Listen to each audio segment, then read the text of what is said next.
Hello, friends again. Hi. We're going to start in 5 minutes. I just wanted to give you a 5-minute warning in case you needed to go and use the facilities. You know where all the exits are, right? Because most of us are OMI people. And just a reminder, when you're not eating, if you would wear a mask, that would be very much appreciated. We will start in 5 minutes.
I hate interrupting your conversations because that's just as valuable as Pastor Andrew James and myself, Rabbi Linda Joseph, talking.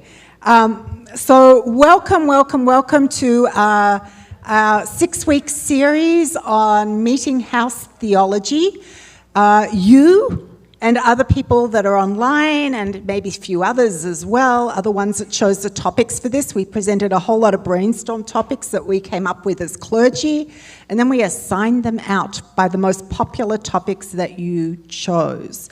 The format, I think we've talked about it before, but I'll just review it again, is that you get to mix and meet and talk with each other for half an hour. And then one Christian minister and one Jewish rabbi will speak for 10, 15 minutes each, talk on the topic, and then we're going to open it up for questions. And I'm excited about this because we have much in common, and we also have some differences as well. But we get on, and that's the important thing, and that's what Jim Rouse wanted in this idea of meeting houses. So thank you for those that came out. Thank you for those that are watching on streaming. Our topic today is our faith's understanding of God. Do you want to start? Yes. Yay. Yes. Well, welcome. Can you hear me well? Okay, great. Welcome to everyone who was here today. I actually brought my Bible just in case you all have some really interesting questions, and so I don't have to give you my point of view. I can just give you the Bible. Amen. So our understanding of the Christian faith, according to the Baptist world, I am a Baptist minister. I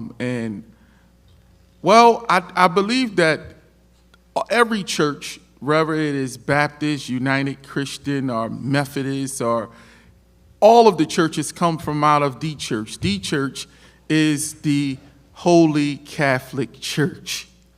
So all of our traditions, we come from out of the Catholic Church. And we all know the Protestant Reformation started by Martin Luther. So we know about that, and we all come from that same tree. So when you study all of the Christian churches, you have to go back to the Catholic Church, that first church, and you'll start seeing how we all have many similarities, but we do things differently. So I've never been to an actual Catholic Mass, but I was telling John this, but I've been to many Catholic funerals. And as I watch the funerals as a Baptist pastor, I look and I say, wow, we do so many things similar. In the African-American context, when it comes to faith and understanding faith, it's more emotional. But I studied in Africa. I studied in Ghana and Togo, Burkina Faso, and Ethiopia. And I ended up going to an Ethiopian Coptic church. And I learned how they worship and their understanding of God. And while I was there, I was saying, wow, we do so much similar. Then I went to Ghana and I studied there, and I looked at how the Africans worship in traditional African religions, how they understand God.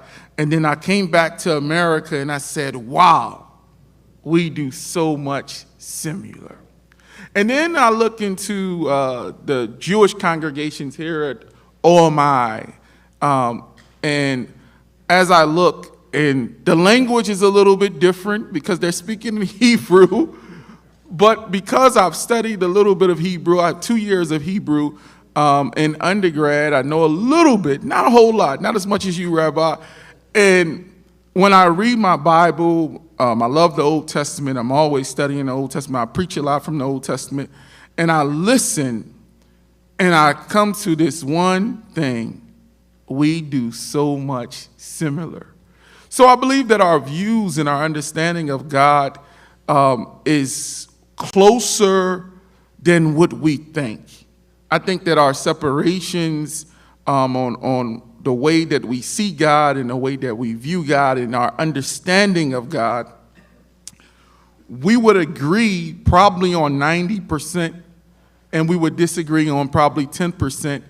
But because we are human, we would be so stubborn about the 10% that we would destroy our friendships and our relationships with each other because of a 10% difference.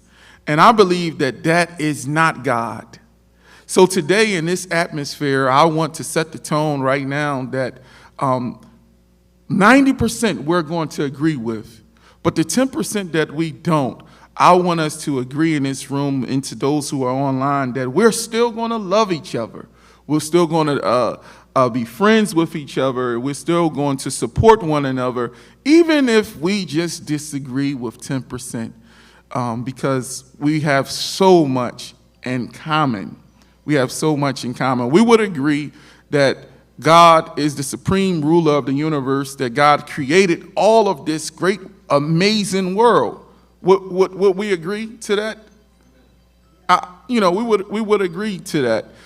We would agree that everything that there is in this world, it would not be if not God created it.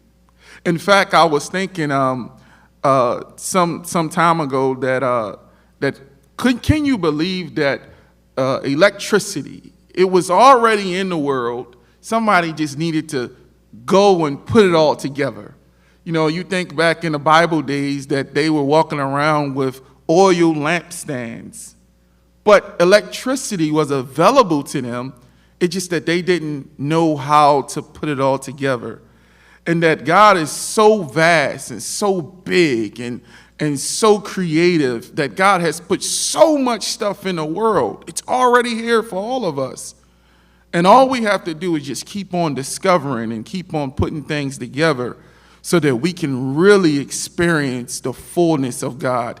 I am a believer that every single day that we wake up, we are all on a journey to discover something new about this world, to discover something new about each other, so that we can share the great vastness of God with the world in something new. So I think that that's pivotal. I think that that's key. And that's the way that I try to think about God. I think about God not inside of a box. Because if I could put God in a box, there's no need for me. I would be God. God is unlimited in God's thinking and in God's creativity. And there's so much that we are consistently on a path to discovering about God.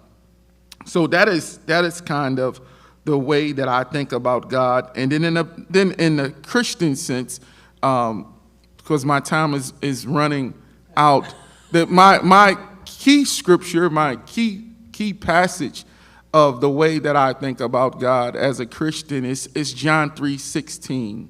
For God so loved the world that he gave his only begotten Son, for whomsoever, that's the key word, for whomsoever believes in him shall not perish but have eternal life.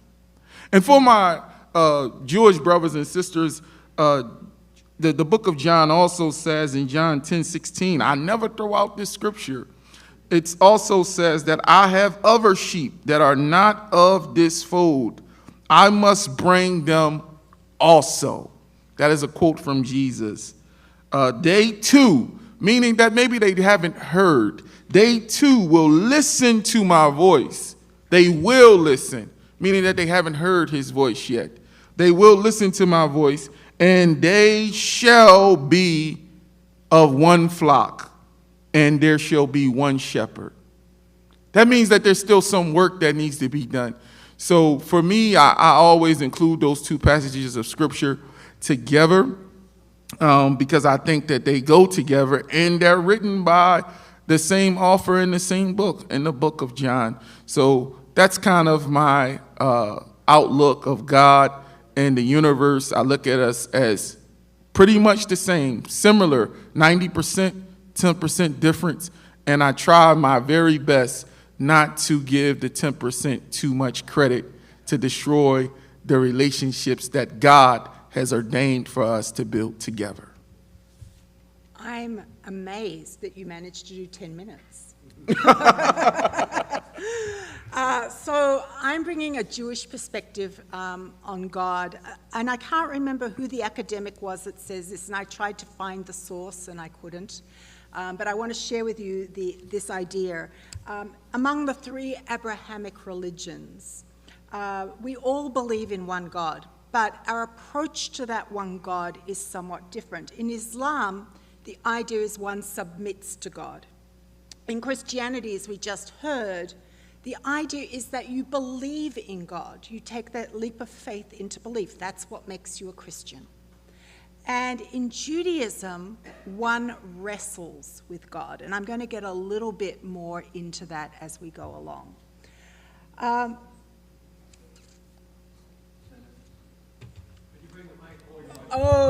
can certainly. All right, in Judaism, we wrestle with God. Rabbi Billy Dreskin, I did manage to find the source of this quotation, talks about that for Jews, since we wrestle with God, we all have very different ideas or understandings of God. But between us all as a Jewish people, even though we debate and we wrestle with what God is, there are 3 acts of faith that we have regarding God. One is that there is a belief in God. 2 is that we believe that God is one. And 3 is we believe that God has something to say to us.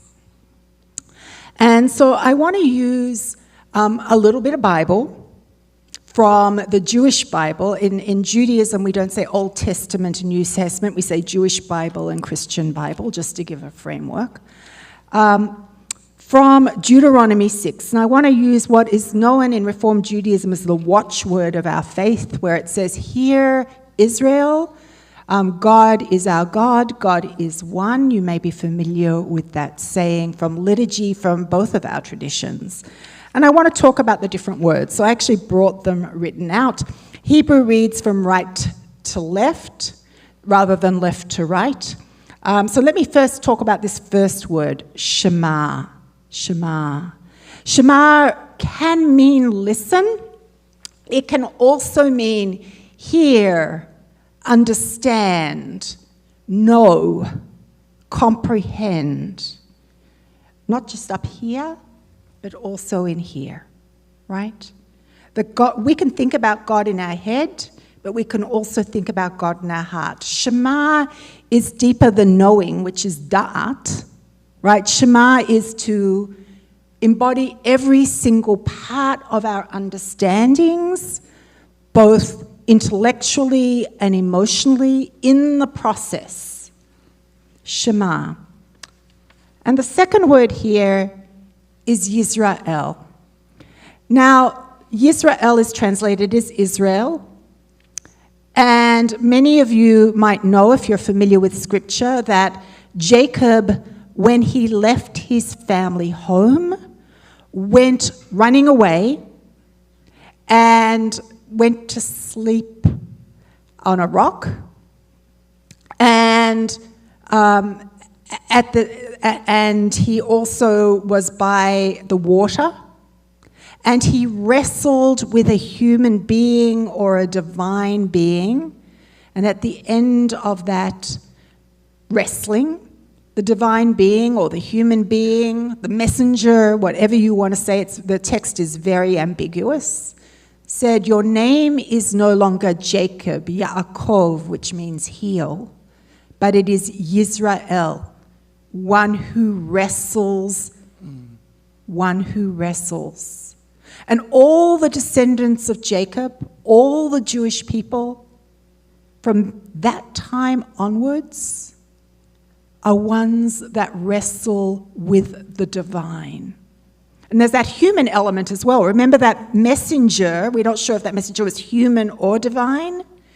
There's a mixture of the human and the divinity there. So that is Shema, know with all your being, understand with all your being. Yisrael, ones who struggle with this concept of divinity on a divine and human level.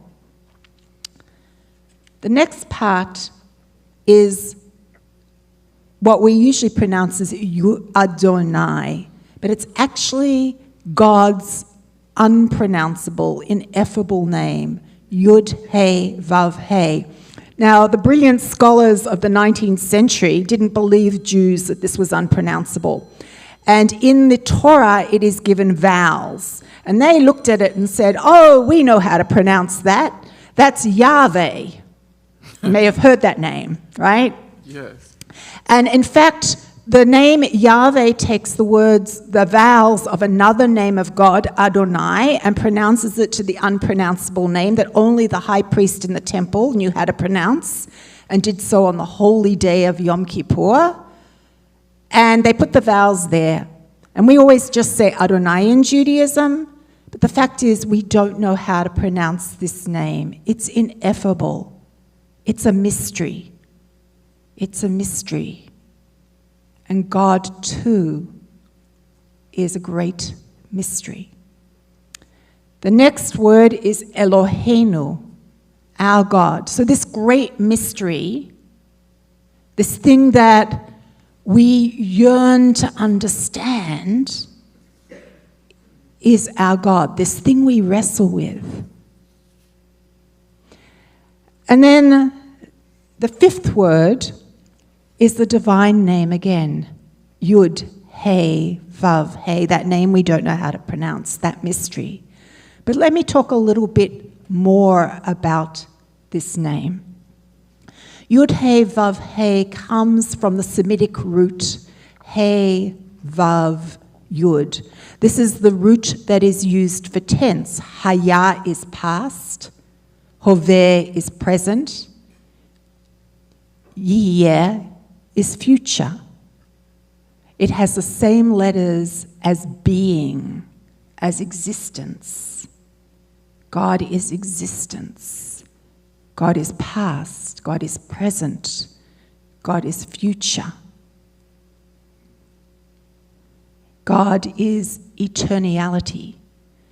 And since technically this name of God doesn't have vowels, we've just imposed some vowels on it to make it look pretty, right? If we tried to pronounce it, that's what we get. It's just breath. It's just breath. God is just breath. Listen to the breath. God's in this room. And then the last word in Deuteronomy 6 is Echad. Echad is usually translated as one, but it also means alone, unique. Can't be divided in any way. Can't be 2, can't be 3, can't be 10, can't be 5. It is one, alone, unique. In fact, the rabbis, or those that wrote the Torah, were so determined for us to understand that they enlarged the dalet, the final letter, on echad, because often that letter is confused with another Hebrew letter, which is a resh, acher, which means the other ones, outside of ourselves. And no, God is not outside of ourselves. Echad, God is one, alone, unique. Now, in amongst this framework, as they say, when there are 10 Jews, there are 10 opinions, or 20 opinions, or 30 opinions, and there's only 10 people. So there are many metaphors and understandings of God in Judaism. Remember, we only have to believe in God, believe God is one, and believe God has something to say to us. So we can imagine God in different ways. Even in the Bible, there are many metaphors of understandings of what the people in the past understood God as, was, is. And the rabbis added new metaphors and understanding, and different theologians, I've marked them in purple, have different conceptions on how and what and why and how to understand God. The fact is that there is a lot of room. There's a lot of room in Judaism to understand God in many different conceptions. And so for Jews, we wrestle to find a meaning that makes sense to each one of us individually, at the same time knowing that every single one of our conceptions is just part of that divine one. I think I did well for 10 minutes. Excellent. Excellent. So what we're going to do is I'm going to put my mask on. I'm happy to bring the microphone to you. If you have any questions or any thoughts you want to share, I would love, and I'm going to start with Cal. Hold on, Cal, I just need to get my mask on.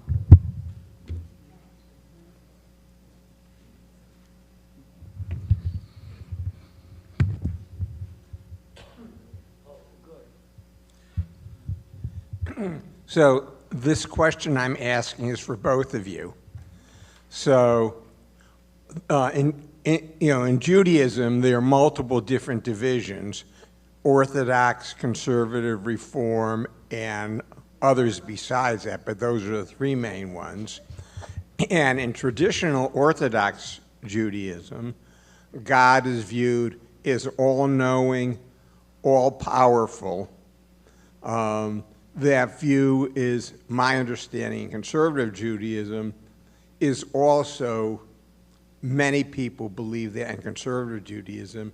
In Reform Judaism, there's, my understanding, is there a wider variance as to the different conceptions of God.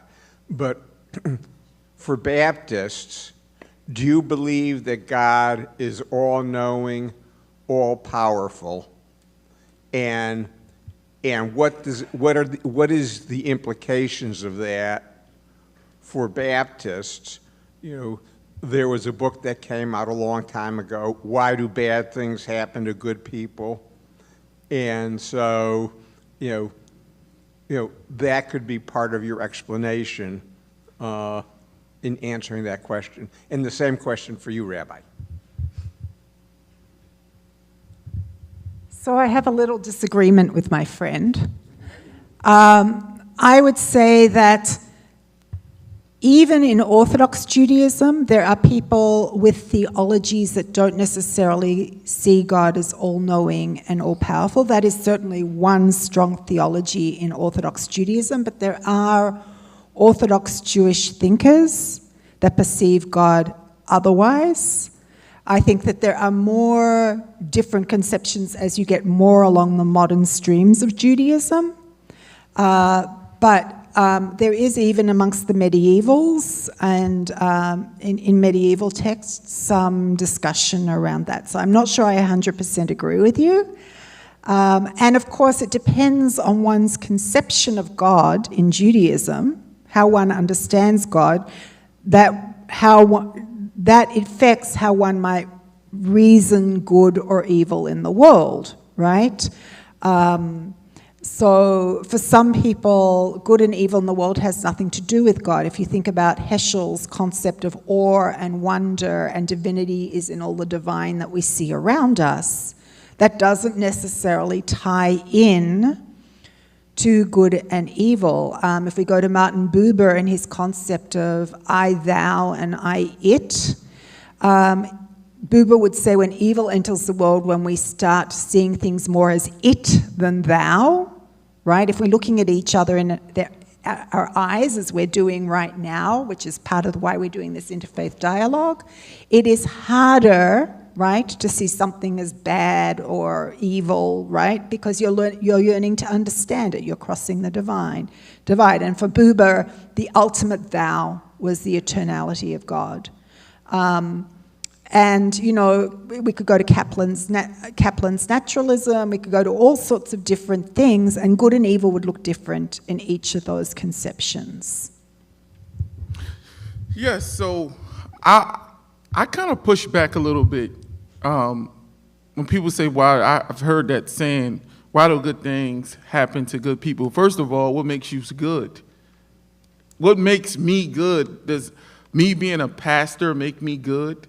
Or because I serve in a community, what makes me good?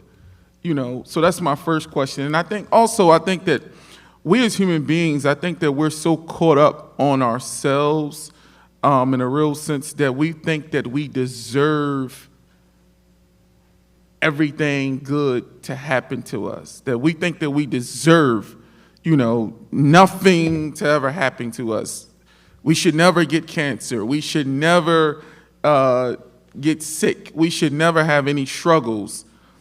But the truth of the matter is that none of us can say that we have ever known a person to live life and not know suffering. That suffering is to live. To live is to know suffering. When we were born, when we came into this world, our mother suffered just to give us birth. So suffering is a part of life. So I don't think that that limits God from being all-knowing and all-wise. And I don't think that bad things happening to us as human beings limits God's power, or should it limit our belief in God. In the book of Daniel, I'm reminded of those 3 Hebrew boys, right? When they were thrown into the fiery furnace, they told Nebuchadnezzar that, Nebuchadnezzar, you've already taken everything from us. We're already exiles. You stripping everything else from us. You took our language. We are now speaking your language, your culture, everything. But it's one thing that we're not going to give you. We're not going to give up our faith to you, and do with us as you will. And Nebuchadnezzar threw them in that fiery furnace. But they told him before he did it, he said, if we die, fine, but our God is able to save us. And if not, fine. So I think that has to be the philosophy. And the same as Job, Job never gave up on God, although he was suffering, So for me, I think that I don't have that. My personal theology, I don't think that if something bad happens to me, or something bad happens to my family, or somebody that I love, that has anything to do with God actually doing that or allowing that thing to happen. I don't think that strips me of my belief in God at all, because to know God and to live in this world is to suffer. It's a suffering way to live in this world. And all of us, if you have not suffered, you will know suffering. And if you don't know suffering, you know someone that does know suffering.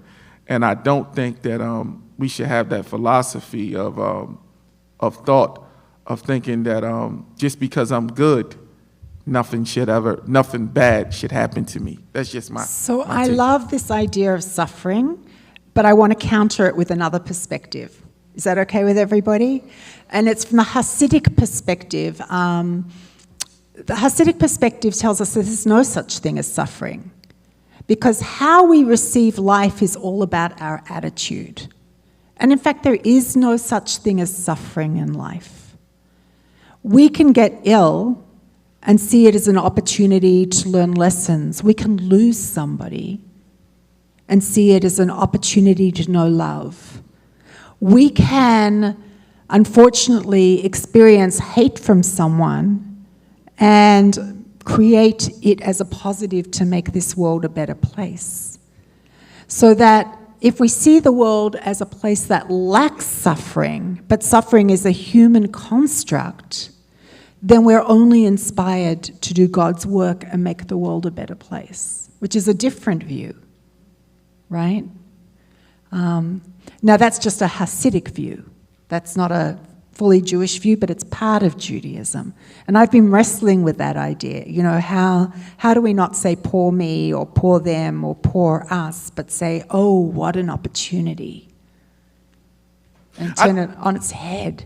I think people do that, have that Hasidic view, but don't have a language for it.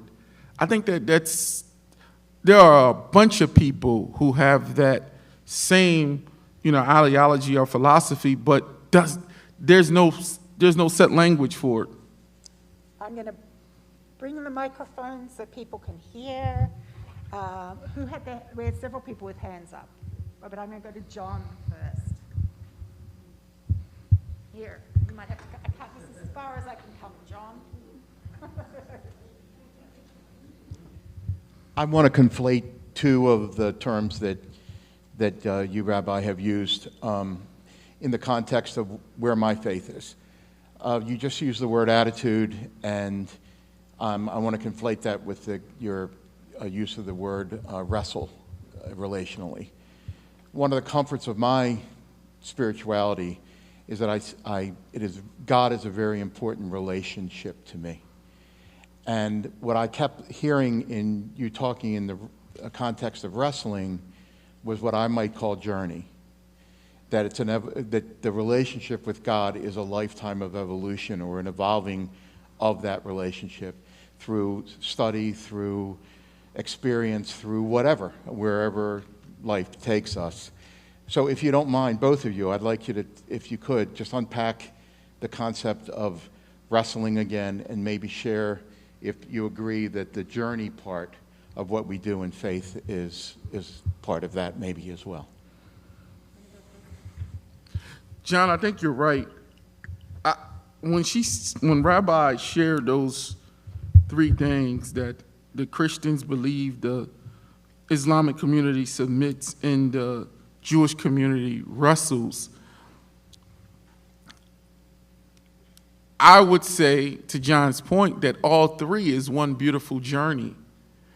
I think that, I don't think that, for me as a Christian, certainly, I don't think of those three separate from each other. I group all of them together as a journey because, to your point, why does bad things happen to good people? If that's not a wrestling match, I don't know what is. That will certainly make you wrestle with your faith and with God. But I think that it's certainly a journey, submitting to God and believing that, this bad thing is going to work together for my good or the good of this community or the good of this world. That's something that requires a journey to see that on the opposite end. And so I think of all three of those things as inclusive of each other and not separate, leading to a journey, submitting, believing, and wrestling. And I believe ultimately, if you live your life in all three of those, people say that you need to live your life in balance, right? And the truth of the matter is that none of us can ever live our life in balance.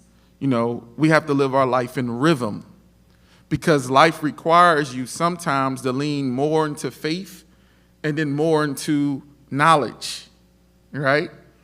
So life requires you to lean into more what you see and then sometimes not so much what you see. You have to have some faith so I think all three of these things that Rabbi mentioned and what John mentioned just now, belief, submitting, and wrestling is rhythm, is a rhythm that we all need to go in between. We need to constantly be in between those rhythms and enjoy the journey. So I want to push back a little bit because to be Jewish, one doesn't have to believe in God to be Jewish. Belief in God is preferable, and it might be something you struggle with, but you don't have to believe in God. My understanding, and you'll correct me if I'm wrong, is to be Christian, one has to have a belief in God. Absolutely. Right, so that is a difference between us, right? I have Jews in my congregation, I bet CJC and Kol Nefesh as well have Jews in their congregation that do not believe in God, but they believe in Jewish community and every other part of Jewish civilization, or many other parts of Jewish civilization, maybe not every. And the concept of submission is part of Orthodox Judaism to a certain extent, though different rabbis would interpret it differently. So what submit means would be different depending on which rabbi you consult about the commandments that you do, right? So submission is not something we really do. And even when we're talking about what God is commanding us, as early as the early rabbis, they argued over what that was, and they had different opinions. So what Beit Hillel wanted us to submit to in terms of the mitzvot, and what Beit Shammai wanted us to submit to in terms of the mitzvot was not something that was clear, and different communities ended up with different customs. So I actually think that belief is essential to Christianity. My knowledge of Islam is that submission is essential to them. Neither of those are essential to Judaism, though they exist in Judaism. But wrestling, that is quintessentially Jewish.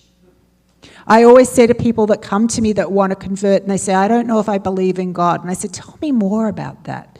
And they'll say, well, I've been reading all the theology, and I don't know if God is all-powerful, and I like the idea that there's a spirit that goes throughout the universe. And I say, you're a God wrestler.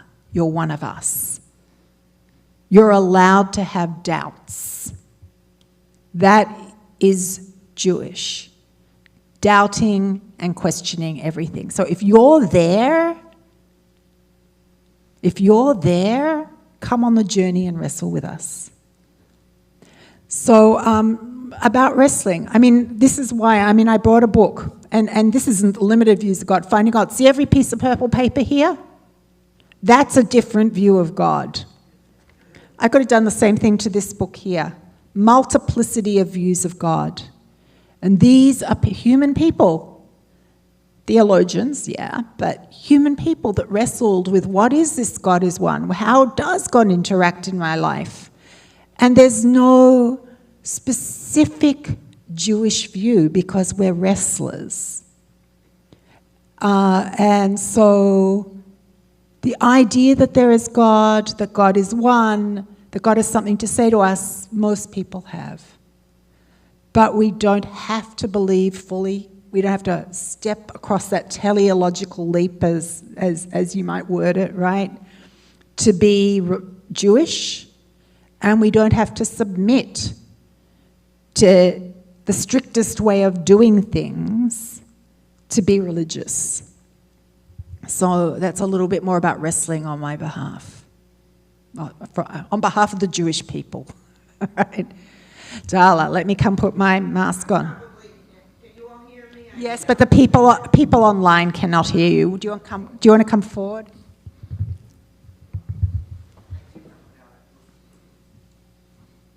Yes, but it's more about the people that are streaming. So I guess I have a question. I had,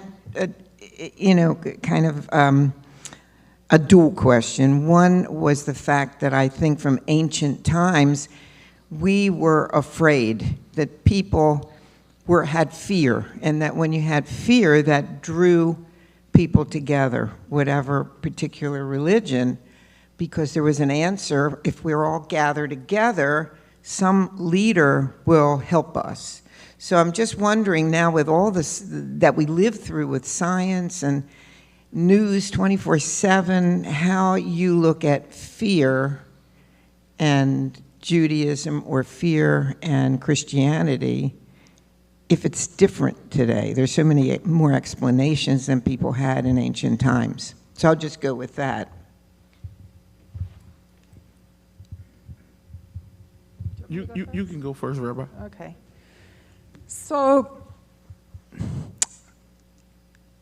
there are two words that come to mind. That doesn't mean there's just two words, because often there's more than two, but two words that come to mind when I think about fear and Judaism and God. And one word is never used in relation to God. That word is pachad. It comes from the word that means trembling, things that make us tremble, things that scare us.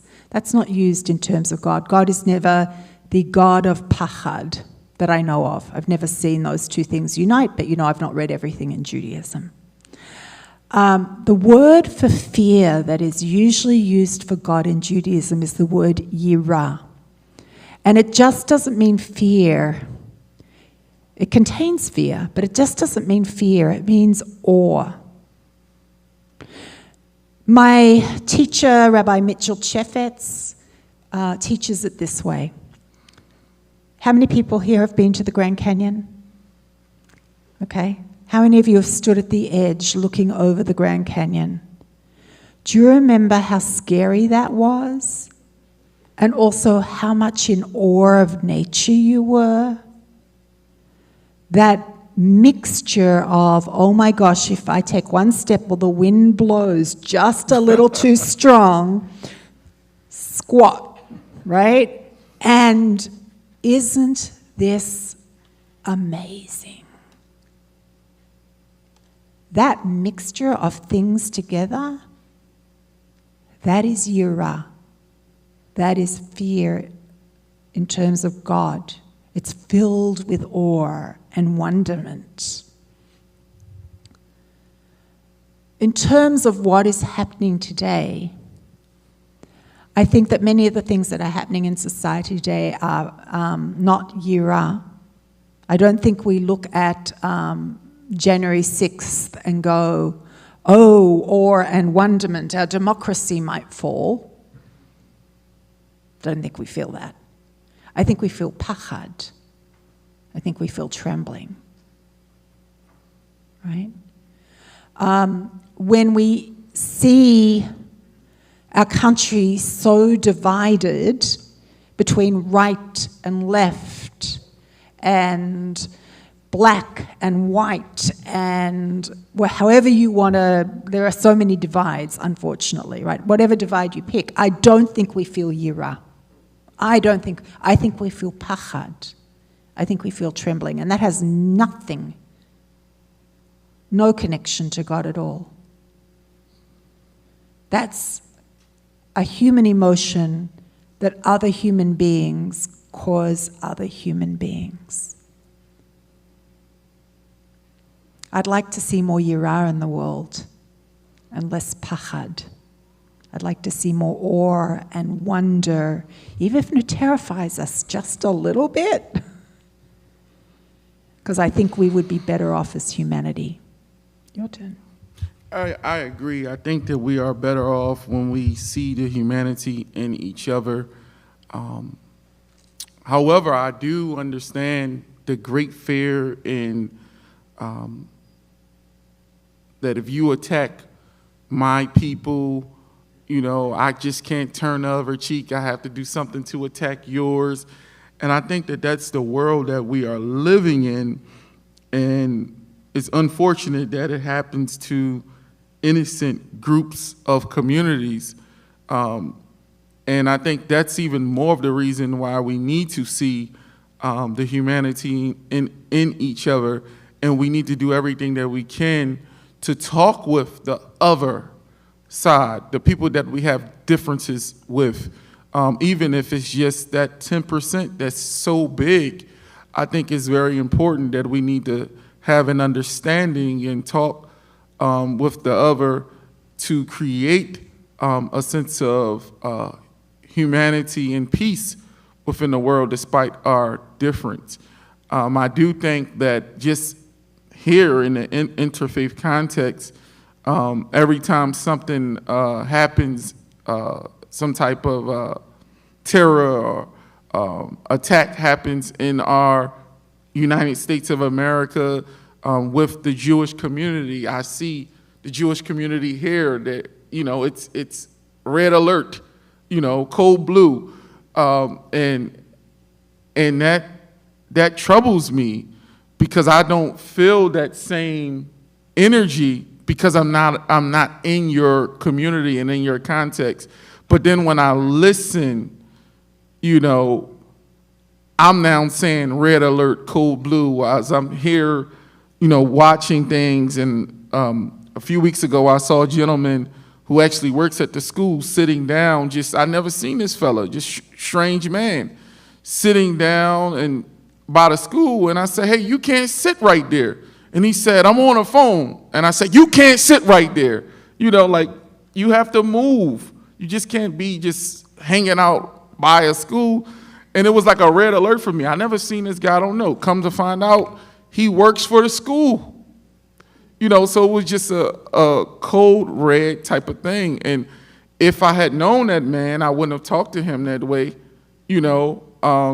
And I think it's the same thing that we have in our community, our separations. We don't talk to each other. So when we talk to each other very hostile, and our response to each other is violence, and we're doing all different types of things to harm each other because we're not a community and we're already on red alert with all of the stuff that's happening in the world. That's pachad, right? That's human beings causing fear in other human beings. That's not God. Yes. That's not God. God is when we see each other and we are in awe of each other and the wonder of the world. That's where God is. God isn't in that fear. And that's why I think the Hebrew differentiation is really, really important to understand, that God is never pachad. God does have a sense of fear about God when we talk about the fear of God, but it's not fear in the sense of that trembling, heartfelt palpitation, something bad is going to happen. It's something different. So we agree. Yes. We agree. All right, do you want to come forward? I'll put on my mask. Thank you. I think when, I'm sorry, your name, when you talked about fear, I was thinking about the ancient people who couldn't understand or explain a natural phenomenon like a flood, like the 10 plagues. We could use that as an example.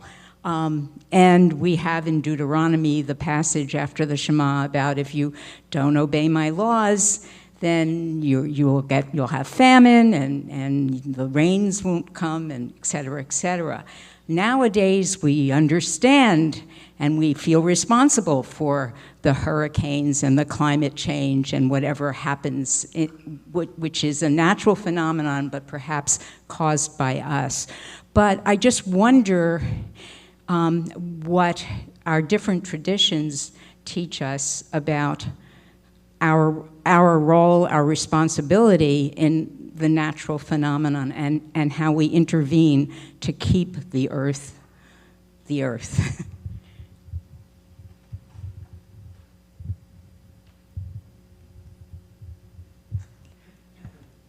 Me first? You first? Sure, you can go. I'm just going to quote Psalm. Look up some quotes. So, in Judaism, so I want to bring everything back to God because that's the topic today. In Judaism, we believe that God speaks to us through commandments or mitzvot. And one of the mitzvot, not the first one, because the first one is to be fruitful and multiply, but one of the early mitzvot is for Adam, and Adam is a general term for humankind. There is a concept in rabbinic literature where Adam is created androgynous and had both male and female aspects, and that's why in Genesis 2 you get Adam being split in two to create Chava, right? To create Eve. But what Adam and Chava are charged with is to look after the earth. And from there in Judaism comes the imperative to be mindful of the world around us. And you see in later biblical texts, and I'm not good at looking up quotes like Pastor Andrew, but I'm good at talking generalities. When you go to war, in Judaism it's commanded that you're not allowed to destroy the fruit trees around the city that you attack. And the rabbis, later in their texts, look at that and say, well, why can't you destroy fruit trees? And the answer is, well, if you destroy the trees, people aren't going to be able to live. They're not going to be able to eat. And they generalize a greater principle of not destroying nature, of not wasting, bal tashchit. And they continue to expand that concept as Jewish law develops. What does it mean not to waste? What does it mean not to destroy? What does it mean to take care of this planet? And so Judaism says that we need to hear God's voice through the ages. We need to hear those commandments and imperatives as they have been understood by our tradition, and we need to take care of this world around us. And that's part of the three parts. Remember, believing in God, but not so much that your faith just relies on believing on God, but belief in God is central. God is one, and that God has something to say to us. And the mitzvot, in Jewish parlance, right, the commandments, are what God has to say. And God clearly has something right from the very beginning, very, very early on in Genesis, to say to us about that. Yes, I'm going to quote Psalms, because as a Christian, I believe that what belongs to God, and you cherish the things that belongs to God. Psalms 24 says, the earth is the Lord's, and they that dwell therein. It belongs to God. It don't belong to us, that it belongs to God. So us living in the world with the understanding that this world belongs to God, we need to cherish this world. Particularly when I go to the Catholic churches, the Catholic sanctuaries, they are some of the most well-kept places that I've ever seen. So I think that when we take that into the greater sense, the world, not just a sanctuary, not just a temple, we need to keep the world, our community. So I think that the Bible is right, it's clear, and it says that we need to take care of our world and our universe and everything that dwells in it, because it belongs to God. And if we treat the temple sacred and we treat the sanctuary sacred, then certainly that should expand into our homes, into our communities, and into our world. Okay, one last question, because we have 10 minutes. If you up the back want to come forward, love to hear your question.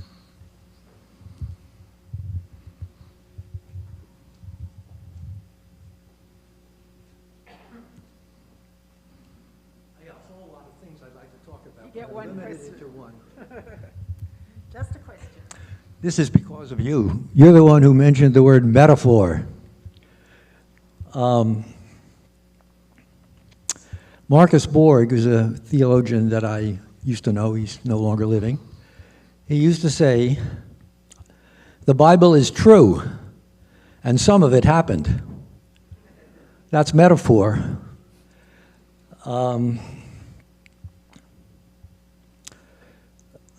The second part is going to be a little bit more controversial. I just say this and then I'm going to sit down.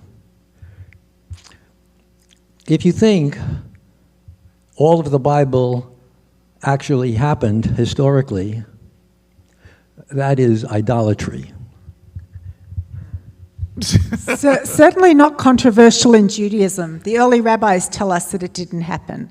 In fact, they would agree with this lovely theologian that you mentioned, that the Bible is theological history. It's not history itself. It's theology that comes to teach us a point. And the rabbis, very early on, and the Judaism we live today is rabbinic Judaism. We don't live like the Bible. You know, don't for those Christians out there that think we're still doing sacrifices in our temple, I welcome you to services. You're not going to see one bit of meat on my stage.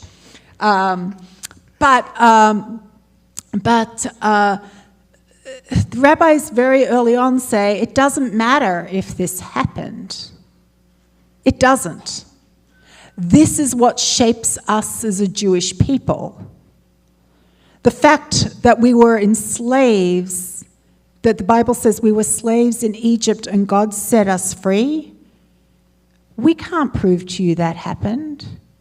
But I can prove to you that it's created a distinct mindset in the Jewish people to want to set everybody free and to work for the underdog and to make sure that this world is a fairer and better place. The fact that the Bible says that there was a flood in the time of Noah that went throughout the whole world, I can't prove to you that that happened, but I can prove to you, And I would say that it is true that human beings, through their evil, have the capacity to destroy worlds, but they also have the capacity to rebuild the world around them. And maybe that's the lesson of Noah, right? So I agree. There is truth in the Bible, deep, strong, relevant truth. But if you want to read it as a history book, That's your problem. it's a real problem, because it ain't. And I would say even the Christian Bible, which wasn't written down till 200 years after Jesus of Nazareth died, if you think that's history as it happened step by step, well, I don't know what you do with the conflicts between Matthew, Mark, Luke, and John, and there are some, right? They have different, but it's not meant to be history. It is theological history, which is very different. It shapes a people. I agree. It's theological history, and it's kind of like when Jesus speaks in parables. We know that the stories that he's telling are figments of his imagination, but it's a fundamental truth there. It is something that will transform your life if you get the lesson. And I think that that's important. As a Christian growing up in a Baptist church, you know, I was taught that the Bible basically means basic instructions before leaving earth. It's an acronym, basic instructions before leaving earth. If you listen to these lessons and you take heed to the instructions of the Bible, when you leave this earth, you are going to a much better place than here for eternity. But that's another topic for a different day. But I certainly think that the Bible is true in its truths that are fundamentally constructed to transform our life and our world for the better. So I want to thank you all for coming out today. I hope it's been fascinating to hear from us and also to hear the questions and to meet each other, which is so much part of this process. We will be next week 2 different speakers. I will be here every week just to make sure, moderate and help. And so, it's good because I'll be able to move the microphone for all of you. And thank you all for coming. And we will see you. What a blessing next week. Wonderful. Thank you all for coming. There's still soda and pizza in the back. Please don't let it go to waste. This was fun. It was fun. It felt a little bit like theological school. Right. Like, let's talk about God. Let's talk about God. But that's interesting that you said that. I've never heard of that. That to be Jewish, you don't have to believe in God. That's an interesting take. You have to wrestle with God. Yeah, I've never heard of that take before. I learned something today. That is a fresh take. Yeah, that is a fresh take. How you doing? Thank you. Thank you. Oh, you are most welcome. I'm sorry we didn't get to talk about salvation and grace. Well, listen, you have 7 more. Right. So I'll bring it up next time.